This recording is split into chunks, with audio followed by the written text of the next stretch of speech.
10 News Live at 5 continues with Carol LeBeau and Kimberly Hunt. I made the move to San Diego and became part of the weeknight anchor team, a privilege I still hold today. From the start, friendships were forged and a journey of memorable moments began. The biggest life change came soon after my arrival. I met a linebacker for the then San Diego Chargers, Billy Ray Smith, who would go on to become my husband. 2 years after we were married, we would welcome our daughter Savannah to the world. To finally have her here after 9 months.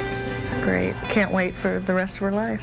67th annual. Among the highlights professionally were the many trips covering the Oscars with my co-anchor Carol LeBeau. And we're having a great time. By the way, what you're wearing is fantastic. And you too.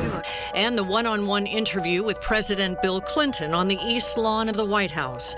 There are so many congressional districts now in America that have been through the kind of tough economic times that San Diego has. We talked border issues affecting San Diego, including NAFTA, Clinton's trademark New Deal at the time between the U.S., Canada, and Mexico. Good morning, America. It is Sunday, March 26, 1995. I'm Antonio Mora. And I'm Kimberly Hunt from KGTV in San Diego, filling in for Willow Bay. Thanks for joining us. While in prison, I was called up by the network to fill in as the host of Good Morning America, an amazing experience, but it didn't feel like home. Billy Ray retired from the NFL and launched a sports broadcasting career, which even put us together on the set here at Channel 10 for a time. And they lost the game by a single point, 11-10. Other assignments that stay with me include interviewing Oprah Winfrey.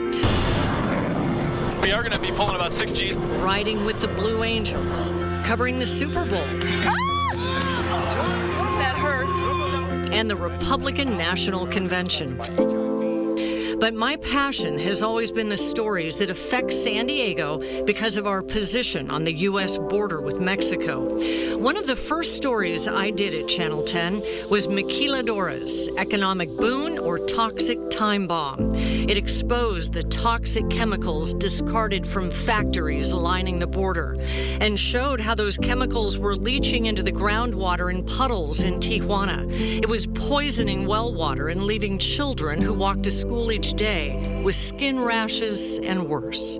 And as you can see, this large drainage pipe for the factories, like many more which line this mesa, points in this direction. This story led to the first environmental treaty between the U.S. and Mexico.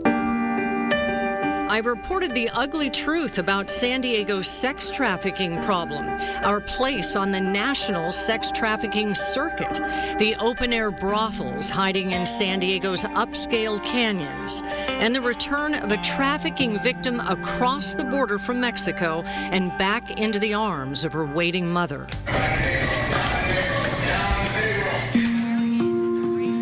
I was given access to go along as prison guards with dog teams raided the maximum security cells at Donovan State Prison looking for cell phones.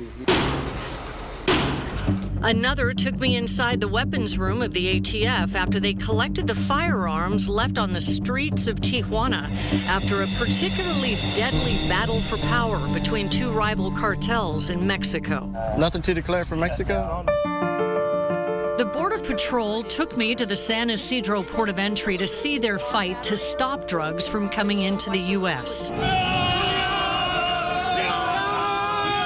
The Navy gave me unprecedented access to Hell Week during Navy SEAL training. Hey, you got some kind of problem?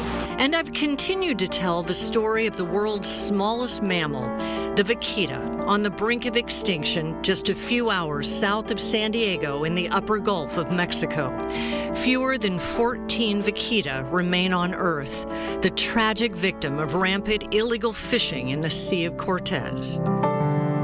Some of these stories are heartbreaking, yet it's the power of storytelling that may be our only hope for change. Because injustice and cruelty must be brought into the light, where collectively we can change the future.